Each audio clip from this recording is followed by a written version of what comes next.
Picture the African savanna 2 million years ago. You are barely 5 feet tall. You have no claws, no fangs, no fur thick enough to stop a bite. Your only weapons are a sharpened stick and a rock you picked up an hour ago. And out there, in the tall grass, are lions bigger than the ones alive today, hyenas that hunt in packs of 30, and cats with teeth at the length of steak knives. By every reasonable measure, you should not survive the week. And yet here you are, reading this. Your ancestors did survive, not by being the strongest, not by being the fastest. They survived through something far stranger, a set of tricks so effective that they eventually turned the hunted into the hunter. Let's start with the bad news, because there was a lot of it. For most of early human history, we were not at the top of the food chain. We were somewhere in the middle. In 1924, a fossil skull was pulled out of a limestone quarry in Taung, South Africa. It belonged to a child, roughly 3 years old, a member of one of our earliest ancestor species. For decades, scientists assumed a leopard or a saber-toothed cat had killed it. Then in 2006, paleoanthropologist Lee Berger looked closer. Puncture marks at the base of the eye sockets, scratches around the orbits, the exact pattern left by the talons of a giant eagle. Something the size of an African crowned eagle had swooped down, killed that child, and carried it off. Our ancestors weren't just being hunted from the grass, they were being hunted from the sky. So how does a slow, clawless, fangless primate go from being eagle food to building cities? The answer isn't one trick, it's 4. Trick 1, never be alone. A single early human standing in open grassland is an easy meal. 50 early humans standing together, shouting, throwing rocks, is a different problem entirely. Predators are opportunists. They calculate risk versus reward, and a coordinated group of screaming, rock-throwing primates is simply not worth the risk, even for a lion.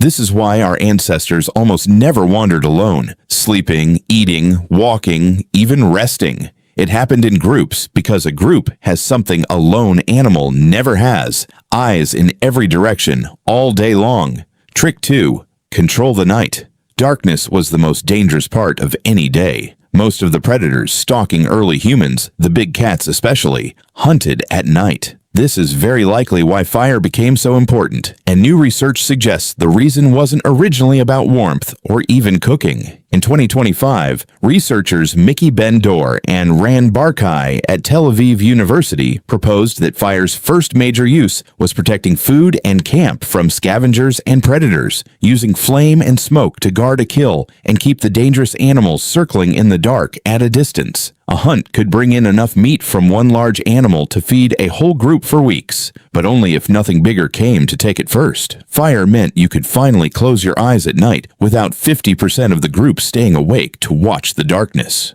Trick 3, throw, don't wrestle. Every other primate on the savanna fights with its own body, claws, teeth, size. Early humans figured out something different: distance. A sharpened stick, thrown hard, does something a fist never could. It lets a small, weak animal hurt something much larger without ever being close enough for that animal to hurt them back. Wooden spears with fire-hardened tips appear in the archaeological record hundreds of thousands of years ago. Over time, this idea only got more refined. Spear throwers, and eventually the bow, all followed the exact same logic. Keep the distance. Let the weapon close it instead of your body. Trick 4. Outlast, don't outmuscle. Here's something almost every predator on Earth cannot do: sweat efficiently while running. A lion can outsprint a human easily over 100 meters, but a lion overheats fast and has to stop. Humans with their bare skin and millions of sweat glands can keep a steady jog going for hours in blistering heat.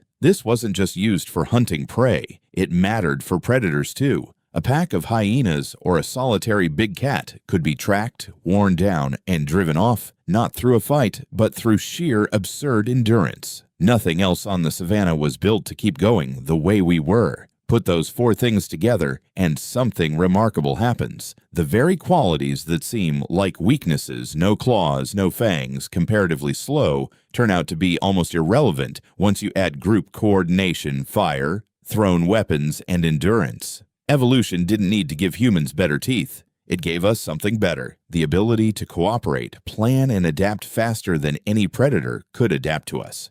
That pressure never let up, and it left a mark. Some researchers, including Lee Berger himself, argue that the constant threat of predation from the ground and from the air was one of the forces that pushed early hominin brains to grow larger. Every single day carried the possibility of an ambush. Recognizing danger early, communicating it fast, and reacting as a group rather than as an individual.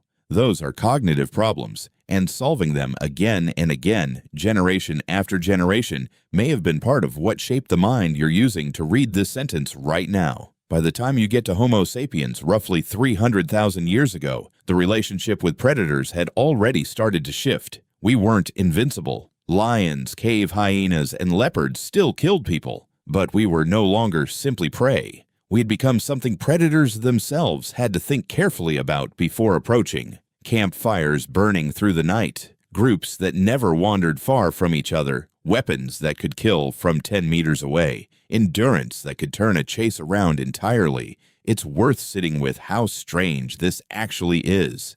Nearly every other species that shares a landscape with apex predators adapts through its body. Thicker hide, sharper horns, faster legs. We adapted almost entirely through behavior and technology, layered on top of a body that, on its own, was barely a match for a hyena. The stick, the fire, the group, the sweat glands. None of it required a single genetic mutation to become deadly effective. It only required our ancestors to notice what worked and to teach it to the next generation.